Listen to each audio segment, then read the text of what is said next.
शिवसेनेचे ठाकरे गटाचे खासदार संजय राऊत यांनी मोठा आरोप केलाय। विरोधी पक्षाचे घोडे स्वतःच बाजारात भाव ठरवून आले असा आरोप त्यांनी केला। कोकण, संभाजीनगर, पुणे इथं झालेले व्यवहार लोकशाहीला घातक आहेत असंही राऊत म्हणाले।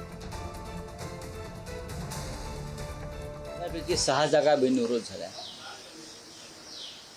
आणि या 6 जागा बिनविरोध करण्यासाठी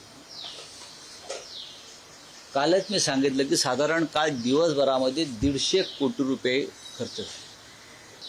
पुण्यातली माघार, छत्रपती संभाजीनगरमधली माघार, कोकणातली माघार, आज मी ते ट्विटवर टाकलेलं आहे आकडे सगळे। याशिवाय अजून 3 ठिकाणी यवतमाळ, वर्धा, गडचिरोली वगैरे तो भाग सगळा 150 कोटी रुपये काल माघारी आणि बिनविरोध या संदर्भातले जे व्यवहार झाले, त्यात खर्च झाले। 25 कोटी रुपये ते कोणत्या सोफिटेल हॉटेलमध्ये दिले। 25 कोटी म्हणजे काय पॉकेट मनी आहे का? तो असा घेतला खिशात टाकला? जर तुम्हाला हे सगळं माहिती आहे, मग तुम्ही काय करत होता? वाजपेयींनी काय करत होता तिथे? तुम्हाला इन्फॉर्म करता नाही आलं कोणाला? परंतु अशा प्रकारे आरोप करून ज्याला म्हणता येईल की काहीतरी मी काय भयंकर काहीतरी माहिती काढलेली, हा दाखवण्याचा प्रकार आहे। तुम्ही तिथे एक आरोप केला, संभाजीनगरला आरोप केला, ज्या ठिकाणी तुमच्या उमेदवाराने तुम्हाला सांगून, तुम्हाला समजून तुम्ही ऐकलं नाही, त्या टायमाला उमेदवारी अर्ज मागे घेतला, त्यांच्यावर आरोप केले तुम्ही। आणि म्हणून आता तुमच्या त्या आरोपामध्ये काही तथ्य राहिलेलं नाही, ही जनता जाणते। संजय राऊतांना इतकंच सांगायचं आहे, माणसं टिकवण्यासाठी पैसा लागत नाही तर प्रेम लागतं।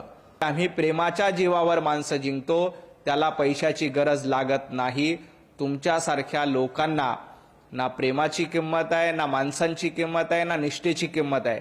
घरं बंद करायची, लोकांना प्रवेश द्यायचा नाही, लोकांना भेटायचं नाही, आमदारांना दारातून परत पाठवायचं, हे सगळे उद्योगधंदे तुमचे आहेत। त्यामुळे तुमच्याकडे ना उमेदवारही टिकतात, ना आमदारही टिकतात, ना कार्यकर्ते देखील टिकतात।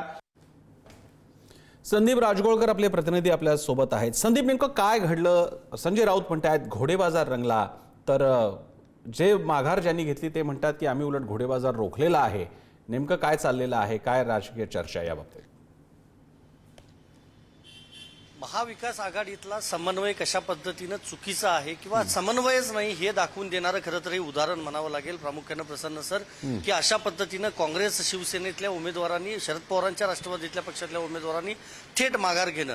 प्रामुख्यानं पाहायला गेलं तर संजय राऊत यांच्या दाव्यानुसार 150 कोटी रुपयांची काल एका दिवसात उलाढाल झालेली आहे आणि सगळ्या बिनविरोध या निवडणुका करण्यासाठी, उमेदवार माघार घेण्यासाठी मोठ्या प्रमाणामध्ये घोडेबाजार झाल्याचा आरोप जो आहे तो करण्यात आलेला आहे। सगळ्यात इंटरेस्टिंग होतं ते कोकणातली जागेचं बाळ मानेचे महाविकास आघाडीचे उमेदवार होते, ते थेट नितेश राणे यांच्यासोबत जिल्हाधिकार्यालयात पोहोचले होते। संपूर्ण महाराष्ट्रानं हे चित्र पाहिलेलं होतं आणि त्यामुळं ठाकरे गटाला हा खरं तर मोठा धक्का होता, महाविकास आघाडीला देखील मोठा धक्का होता। काही वेळापूर्वी आपण पुढारी न्यूजनं बाळ माने यांच्याशी बातचीत केली, त्यामध्ये त्यांनी थेट विनायक राऊत यांच्यावर आरोप केलेला आहे। ठाकरे यांना मी हवा होतो, मात्र विनायक राऊत यांना मी नको होतो आणि त्यामुळे हे सगळं करण्यात आलं, माझ्या विरोधात षडयंत्र रचण्यात आलं असं त्यांनी म्हटलंय। संघाचा कार्यकर्ता आहे मी, 35 मतं घेऊन फक्त राजकीय नुकसान मला करून घ्यायचं नव्हतं आणि महाविकास आघाडीचं देखील करायचं नव्हतं आणि त्यामुळेच मी हा निर्णय घेतला असं म्हणत सध्या बाळ माने हे जुहूमध्ये आहेत। कदाचित ते नारायण राणे यांची आज दिवसभरामध्ये भेट देखील घेऊ शकतात।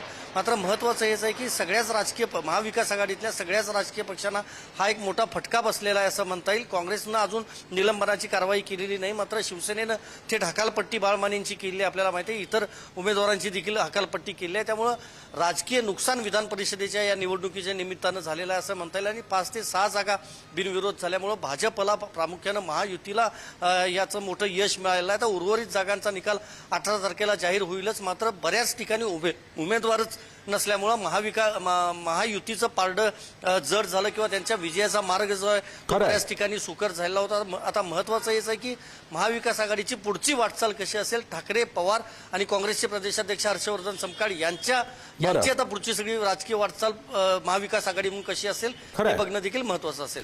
धन्यवाद तुम्ही दिलेल्या माहितीबद्दल।